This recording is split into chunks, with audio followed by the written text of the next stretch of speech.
Understand before video activity 4 గురించి understand ignition temperature గురించి understand చేసుకున్నట్లయితే paper cup understanding ignition temperature. Okay, take two small papers cup ignition one of the cup two cups are different types stand and heat both of them using candle. Which cup burns first? The water present in the empty cup is burns first. Does the water in the cup becomes hot? Why? Yes, here water absorbs the heat energy, but so in this reason the paper cup is not reach the ignition temperature, so the water this second cup is do not burn, so the water in the second cup is hot because the heat received by the second cup is transferred to the water in it. The water in this cup prevents the paper to reach its ignition temperature and hence it does not burn. Okay, when does the second cup starts burn? Here when it reaches this ignition temperature. ఎప్పుడు second cup burn అవుతుందంటే ఎప్పుడైతే ఆ cup ignition temperature reach అవుతుందో అప్పుడే burn అవుతుంది.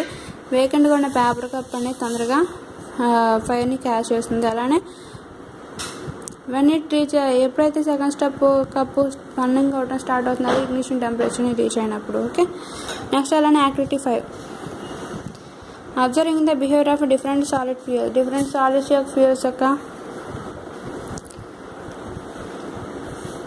Behaviour ఎలా ఉంటుందో చెప్పండి. అయితే మనం ఏం చేస్తాం, కొంచెం సాలిడ్ ఫ్యూయల్ని కలెక్ట్ చేయాలి. Candle, coal, charcoal, magnesium, ribbon, wood, cake of cow dung, camphor, wick of the oil lamp, wick of the kerosene stove, domestic gas etcetera వీటిని కలెక్ట్ చేసి వాటిని ఒకదాని తర్వాత 1 by 1 స్పిరిట్ ల్యాంప్ సహాయంతో మనకి బంద్ చేస్తున్నట్లయితే అవి ఎంత టైంలో ఫైర్ని క్యాచ్ చేస్తాయి, అవి ఎలా బిహేవ్ చేస్తున్నాయి వాటిని మనం అబ్జర్వ్ చేసి మనం నోట్ చేయాలన్నమాట. So collect the sum fuels like candle, coal, charcoal, magnesium, ribbon, wood, cake of powder, camphor, wick of the oil lamp, wick of the kerosene stove, domestic gas, etc.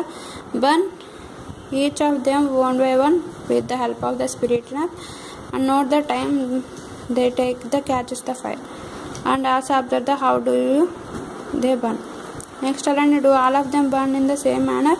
If not, what difference do you notice? No, yes, some of them burn produce the flame and some do not produce the flame. వాటిలో కొన్ని flame produce చేస్తే వాటిలో కొన్ని ఫ్లేమ్ని produce చేయవు. Except charcoal తప్ప మిగతావన్నీ ఫ్లేమ్ని ప్రొడ్యూస్ చేస్తూ ఉంటాయి అన్నమాట.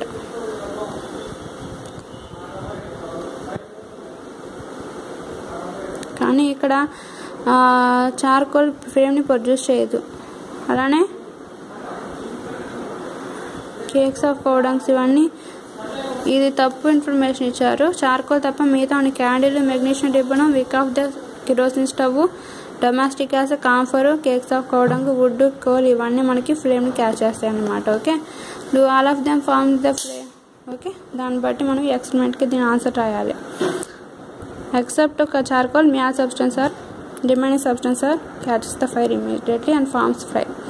Okay, next you may have observed the candle burns with flame and coal does not, because some materials burns with flame, some do not. Kerosene oil and molten wax rise through the wick become gas and forms flame, but charcoal cannot be vaporized, so it does not produce the flame. ఎక్కడైతే substance గాలిని ఆక్సిజన్తో react అయినప్పుడు అవి మనకి flame produce చేయడంతో పాటు దాంట్లో పాటు ఆక్సిజన్ని, హీట్ని కూడా మనకి రిలీజ్ చేస్తాయి అన్నమాట. ఎక్కడైతే చార్కోల్ అనేది వ్యాపరైజ్ అవ్వలేదు అనుకో, అది ఎందుకంటే అది వ్యాపరైజ్ అవ్వలేదు. ఏ సబ్స్టెన్స్ అయితే కరిగిపోయి ఆ నీటి ఆవిరిగా మారి ఆక్సిజన్తో రియాక్ట్ అవ్వగల స్వభావం ఉన్నవైతే ఫైర్ని ప్రొడ్యూస్ చేస్తాయి. ఈ చార్కోల్లో మనకి వ్యాపరైజ్ అయ్యే సబ్స్టెన్స్ అయితే ఉండదు కదా, కాబట్టి అది ఫ్లేమ్ని ఇవ్వదు అనమాట. ఓకే, అలానే యాక్టివిటీ 6లో observe the structure of a flame. Flame యొక్క స్ట్రక్చర్ని అబ్జర్వ్ చేసినట్లయితే light a wax candle and watch the flame. Structure of a ఫ్లేమ్ని మనం అబ్జర్వ్ చేయాలంటే ఏం చేయాలి, మనం క్యాండిల్ యొక్క వెలిగించి దాని యొక్క స్ట్రక్చర్ని మనం అబ్జర్వ్ చేయాలన్నమాట. So light the wax candle and watch the flame. Carefully note the different colour zones are developed in this flame.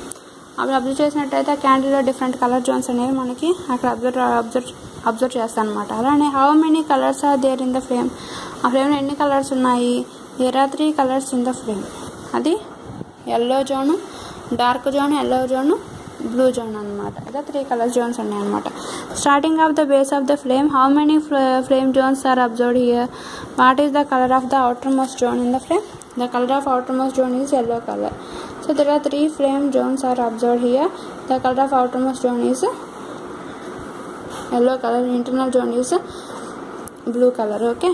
Next, observing the innermost zone in the is dark. What do you observe there? ఇక్కడ ఇంటర్మోస్ట్ zone ఎందుకు డార్క్గా ఉంది, అక్కడ ఏమి observe చేశారంటే this zone wax gets vaporised. This is the dark zone.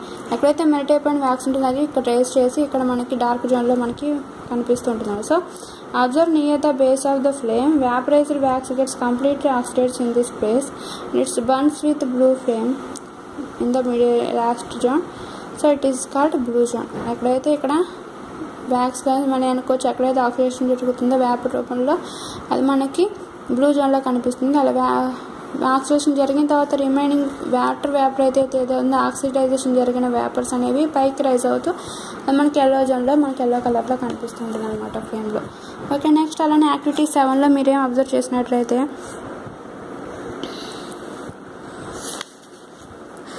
Observing what happens in different Jones of the candle flame. Candle ఫ్లేమ్లో different Jones వల్ల ఇక్కడ ఏం జరుగుతుంది? So light A candle, hold the glass tube with the pair of tongues.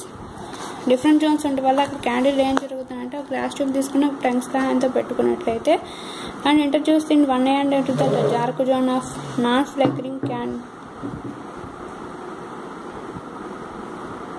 తీసుకెళ్ళి ఇస్తాను. Light a candle and hold the glass tube with the pair of the tongues and introduce into 1 hand. The dark zone is non-flickering candle flame. So keep light and matchsticks near to the other end of the glass tube. Okay. Glass ట్యూబ్ని కనుక దీనికి dark zone వైపు పెట్టినట్లయితే pair of టంగ్స్తో పట్టుకొని ఆ dark జోన్లో ఏంటి non flickering candle flame, అక్కడ క్యాండిల్ ఫ్లేమ్ అనేది అటు ఇటు కదలకుండా ఉంటుంది, స్టడీగా వెలుగుతుంటుంది అనమాట. ఎందుకు కారణం ఏంటంటే అక్కడ మ్యాస్టిక్ సహాయంతో ఒకవైపు మనం వెలిగిస్తూ ఉన్నాం అనుకోండి, దానివల్ల మనకి ఆ క్యాండిల్లో మనకి అక్కడ ఫ్లేమ్లో ఏం జరుగుతుంది, అక్కడ పూర్తి ఆక్సిజన్ సప్లై జరిగి అక్కడ ఫ్లేమ్ బర్నింగ్ అనేది చక్కగా జరుగుతుంది. కాబట్టి అక్కడ నాన్ ఫ్లికరింగ్ పార్ట్గా ఉంటుంది అనమాట అక్కడ. అలానే what do you observe, do you see the flame in the okay what do you observe? Do you see flame, or if so what is it produce the flame? So flame produced in the other end of the glass tube because it vaporizes the wax is dark zone is passed to the other and is through the glass tube. ఇక్కడ ఏం జరిగిందంటే the flame produced at the other end of the glass tube because the vapor of the wax in the dark zone is passed to the other end through the glass tube. ఎక్కడైతే మ్యాస్టిక్స్ పెట్టామో ఇక్కడ ఇక్కడ dark జోన్లో ఎక్కడైతే water wax vapours ఉన్నాయో అవి ఈ ట్యూబ్లో కూడా నెక్స్ట్ ఎండ్కి పాస్ అవుతూ ఉంటాయి అన్నమాట. అలా పాస్ అవుతూ ఉంటాయి అనమాట. దానివల్ల ఇక్కడ కూడా మనకి ఫ్లేమ్ అనేది జనరేట్ అవ్వడం జరుగుతూ ఉంటుంది. సో నెక్స్ట్ అలానే ఎందుకంటే ఇది కూడా బయటకు వచ్చి ఆక్సిడైజేషన్ జరుగుతుంది కదా ఈ ప్రాసెస్లో కూడా. నెక్స్ట్ అలానే when the clean glass slides is introduced in the luminous zone of the flame. What do you observe? ఇక్కడ క్లీన్గా ఉన్న గ్లాస్ స్లైడ్స్లో మనకి ల్యూమినస్ జోన్గా అనుకున్నట్లయితే ఇక్కడ ఫైర్ అనేది ల్యూమినస్ జోన్ దగ్గర పెట్టాం కదా, మడుతున్న దాని దగ్గర ఎల్లో జోన్ ల్యూమినస్ జోన్ కూడా అంటాం అనమాట. సో అక్కడ ఏం అబ్జర్వ్ చేశారు? సో ద బ్లాకిష్, సో అలానే ఇక్కడ ల్యూమినస్ జోన్ దగ్గర మనం గ్లాస్ ప్లేట్ పెట్టాం, అక్కడ ఏం చేసాం, the blackish circular ring is formed in the glass side because the incomplete combustion takes place in this zone.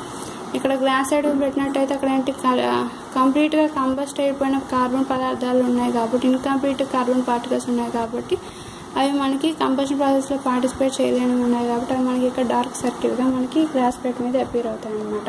Next అలానే long carbon wire kept inside the flame of about half a flame for about half a minute. What do you observe? Here the copper wire just outside the flame gets red hot. ఎప్పుడైతే corpus wire మనకి ఫ్లేమ్కి దగ్గరగా పెట్టామో middle పార్ట్లో, అలానే just కొంచెం దూరంగా పెట్టినా కూడా ఏమవుతుంది, కాపర్ వైర్ అనేది వెంటనే హాట్ అవుతుంది అనమాట. ఎందుకంటే కాపర్ వైర్ అనేది ఫ్లేమ్ని క్యాచ్ చేస్తూ ఉంటుంది. దీన్ని బట్టి ఫ్లేమ్కి దగ్గరగా ఉన్న సబ్స్టెన్స్ ఏదైతే ఉందో అది కూడా మనకి హీట్ని జనరేట్ చేస్తూ ఉంటుంది. ఆ సబ్స్టెన్స్ కూడా హీట్ అవుతాయని చెప్పి మనకు తెలుస్తుంది. ఓకే, మిడిల్ పార్ట్లో పెడితే సబ్స్టెన్స్ హీట్ అవుతుంది, అవుటర్ మోస్ట్ పార్ట్లో పెడితే ఇంకా అన్బర్న్డ్ కార్బన్ పార్టికల్స్ ఉంటాయి కాబట్టి అని చెప్పి మనకు తెలిసింది అవుటర్ మోస్ట్ జోన్లో. అలానే ఇంటర్నల్ జోన్లో పెడితే మనకి డార్క్ జోన్లో ఆ కంబస్టిబుల్ పార్ట్ ఏదైతే మెల్ట్ అయిన వ్యాక్స్ వేపర్స్ ఉన్నాయో అవి మనకి చూపకుండా త్రూ అవుతూ అది మనకి ఫైర్ని ఇస్తాయి కాబట్టి అక్కడ ఆక్సిడైజేషన్ జరుగుతుంది, అక్కడ మెల్ట్ అయిన వ్యాక్స్ వేపర్స్ ఉన్నాయని చెప్పి మనకి తెలుస్తుంది అనమాట. ఇలా 3 జోన్స్లో 3 రకాలుగా వర్కింగ్ జరుగుతుందని చెప్పి ఈ యాక్టివిటీ వల్ల మనకు తెలిసిందనమాట. ఓకే, నెక్స్ట్ వీడియోలో మనం ఎడిషనల్ క్వశ్చన్స్ గురించి చెప్పుకున్నాం, 1 మార్క్ క్వశ్చన్స్ గురించి చెప్పుకున్నాం. Okay, thanks for watching video.